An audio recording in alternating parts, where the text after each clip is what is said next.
Baiklah Ibu-Ibu, sekarang kita akan belajar tentang contoh-contoh penelantaran. Namun sebelum pembelajaran ini kita mulai, saya mohonkan kepada Ibu-Ibu semua untuk membentuk kelompok. Satu kelompok terdiri dari 5-7 orang. Jadi sekarang Ibu-Ibu silahkan bentuk kelompoknya ya. Ya Bu. Baik, sudah selesai ya Bu membentuk kelompok. Sekarang sudah ada 1, 2, 3, 4 kelompok ya. Jadi saya beri nama yang pertama kelompok teratai, kemudian kelompok lili, kelompok mawar, dan kelompok melati. Baik, dari kelompok tadi silahkan Ibu-Ibu duduk berdekatan dengan kelompoknya masing-masing ya. Kelompok yang sudah dibentuk. Baik, sudah ya?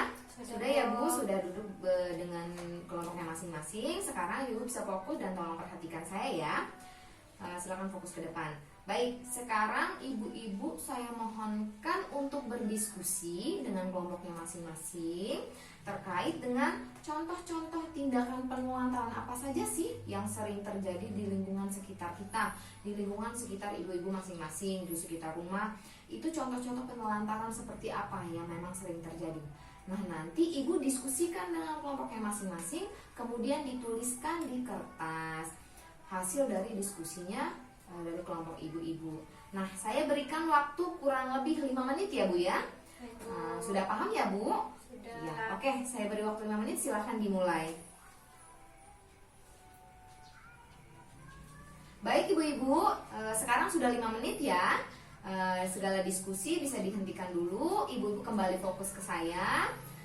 Sekarang diskusi bisa dicukupkan dulu. Nanti akan kita bahas bersama-sama. Nah, dari diskusi tadi yang sudah Ibu-ibu lakukan setiap kelompok, setelah ini saya minta untuk kelompok Ibu-ibu masing-masing untuk mempresentasikan atau memaparkan, menceritakan kepada kita semua hasil dari diskusi yang sudah Ibu tuliskan di kertas kelompok masing-masing. Nah, untuk yang pertama mungkin saya berikan kesempatan untuk kelompok mawar ya. Silakan kepada kelompok mawar dipaparkan hasilnya. Ya, silakan. Contohnya itu tidak diberi makan. Iya, baik, bagus. Tidak diizinkan untuk sekolah. Iya. Terus disuruh bekerja untuk keluarganya. Oh, disuruh bekerja. Oke, itu terjadi ya Bu di sekitar Ibu ya? Di Iya. sekitar rumah ya? Ada? Ada tetangga saya. Oh, tetangga ya Bu ya? Oh, begitu. Oke, bagus sekali, sudah cukup Bu? Cukup Bu. Ya, yang lain ada yang mau menambahkan? Silakan apabila ingin menambahkan. Cukup. Baik, kita beri tepuk tangan dulu untuk kelompok teratai Ibu-ibu. Ya, sangat luar biasa jawaban-jawabannya.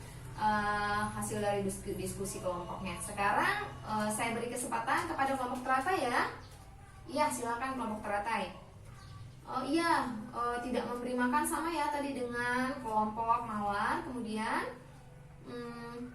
disuruh mengamen. Iya, tepat sekali, bagus. Kemudian tidak diberi perhatian, tepat sekali, atau tidak disayang ya Bu ya. Itu terjadi ya Bu di kelompok Ibu. Iya, benar sekali. Oke, terima kasih banyak untuk kelompok teratai, luar biasa sekali pendapat-pendapatnya. Beri tepuk tangan yang luar biasa untuk kelompok teratai.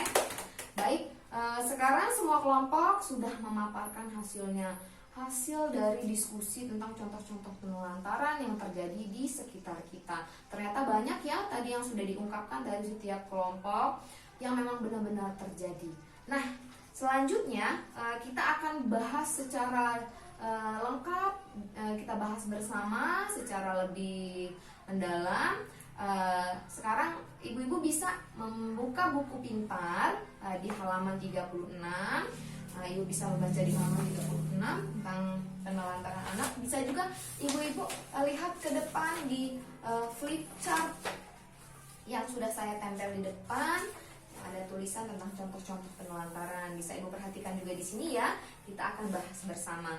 Apa aja sih contoh-contoh penelantaran yang terjadi di sekitar kita? Oke.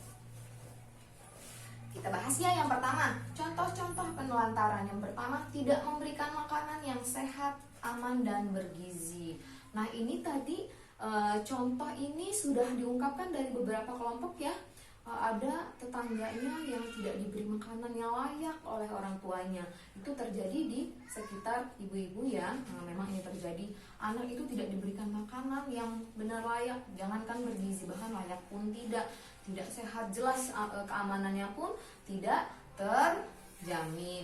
Jadi ini merupakan contoh penelantaran. Kemudian yang kedua, tidak diberikan tempat tinggal dan pakaian yang layak.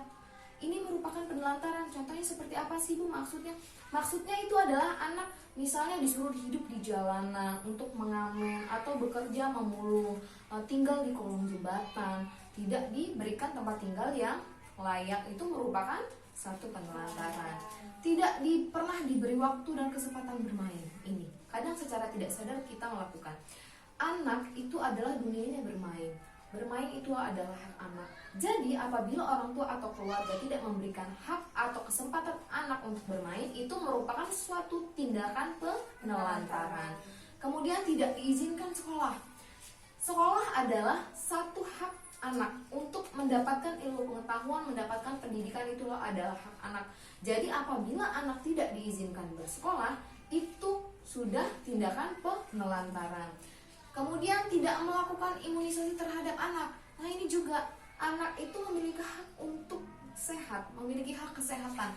Jadi orang tua wajib untuk menjaga kesehatannya, termasuk melakukan imunisasi terhadap anak. Apabila tidak dilakukan, berarti orang tua sudah melakukan penelantaran terhadap anak, yaitu tidak memperhatikan kesehatan atau abai terhadap kesehatan anak. Kemudian tidak ke posyandu untuk menimbang atau menimbang berat badan dan ukur tinggi badan. Banyak sekali orang tua yang tidak peduli dengan tinggi badan dan berat badan anak. Kadang anak itu tumbuh tidak sesuai dengan tingginya, tidak sesuai dengan umurnya. Berat badannya juga tidak sesuai, seharusnya seusianya sebegitu gitu. Jadi tidak sesuai, tinggi badan dan berat badannya tidak sesuai dengan umur yang seharusnya.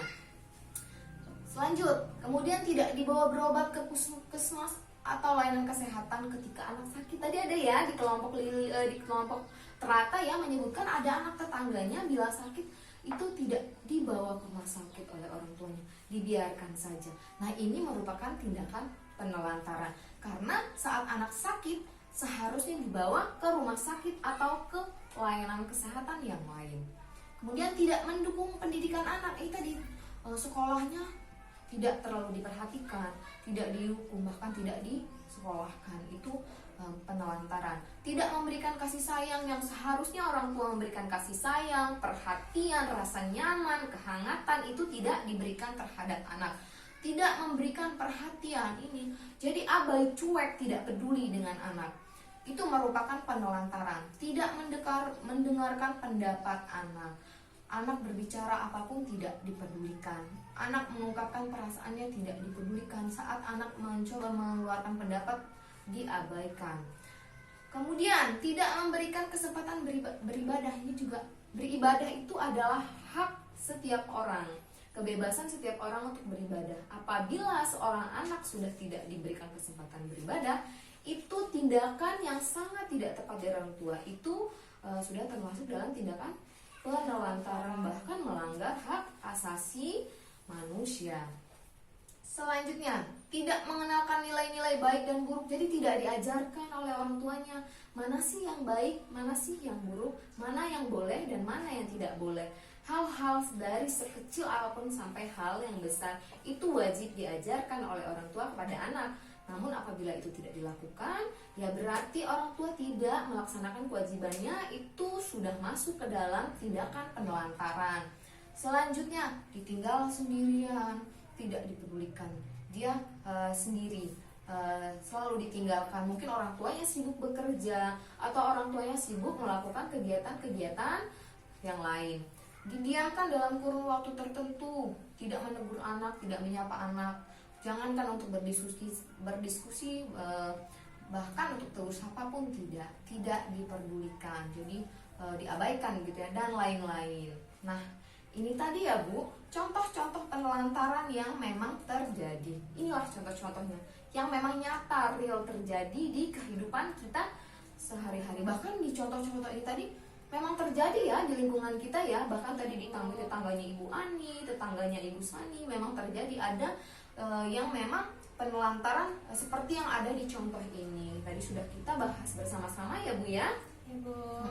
Jadi sebenarnya kita mempelajari contoh-contoh penelantaran banyak sekali ya manfaatnya.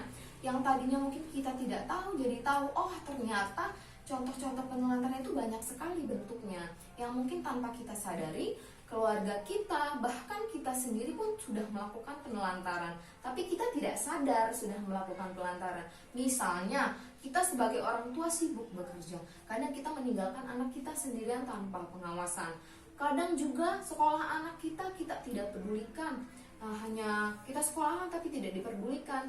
Tidak ditanya bagaimana kegiatan sekolah atau ikut berpartisipasi dalam kegiatan bermain anak. Kita kadang abai, tapi kita tidak sadar bahwa itu adalah contoh-contoh penelantaran. Tanpa kita sadari, ternyata kita sudah melakukan penelantaran dalam hidup kita. Itu ya Bu ya. Mungkin ibu-ibu juga ada ya mungkin dari salah satu kita yang mengalami ini. Oh ternyata selama ini saya sudah melakukan penelantaran terhadap anak saya. Saya sudah menelantarkan anak saya, tapi kita tidak sadar. Menurut kita itu bukan menelantarkan, tapi pada kenyataannya itu adalah penelantaran. Penelantaran itu dampaknya sangat buruk ya Bu ya terhadap anak kita di masa kini dan masa yang akan datang. Karena yang terjadi sekarang itu berpengaruh terhadap perkembangan anak di kemudian hari. Jadi dengan ini kita bisa tahu, oh ternyata apabila anak tidak dipedulikan itu kita sudah menelantarkan anak. Jadi kita bisa belajar ya Bu ya dari contoh-contoh yang sudah kita bahas. Dari sini kita bisa belajar mana yang memang harus kita lakukan dan mana yang tidak perlu kita lakukan atau dihindari atau dihindarkan. Jangan kita lakukan karena dampaknya sangat buruk terhadap anak. Termasuk contoh-contoh penelantaran tadi. Dari yang kita sudah bahas, kita sudah tahu mana-mana yang boleh kita lakukan dan mana yang tidak boleh kita lakukan. Jadi yang selama ini kita tidak sadar bahwa kita melakukan penelantaran, semoga setelah ini kita jadi sadar bahwa kita selama ini mungkin terlupa, lalai, dan akhirnya kita menjadi orang tua yang sudah menelantarkan anak. Begitu ya Bu ya? Dari contoh-contoh yang sudah kita bahas bersama, ibu-ibu ada yang ingin ditanyakan? Cukup. Ibu Ani? Cukup? Semuanya cukup? Dari contoh yang sudah saya jelaskan sudah cukup paham? Paham. Tidak ada yang ingin ditanyakan lagi ibu-ibu? Tidak. Ibu Rosi juga cukup? Cukup ya, paham ya Bu ya? Paham semua? Baiklah, kalau memang sudah paham, semoga ini bermanfaat ya Bu untuk kita semua, dapat kita terapkan dalam kehidupan sehari-hari. Ilmu yang sudah kita pelajari bersama-sama dari hari-hari sebelumnya sampai hari ini ya Bu. Oke, kalau memang sudah cukup, sekarang kita akan lanjut ke materi selanjutnya.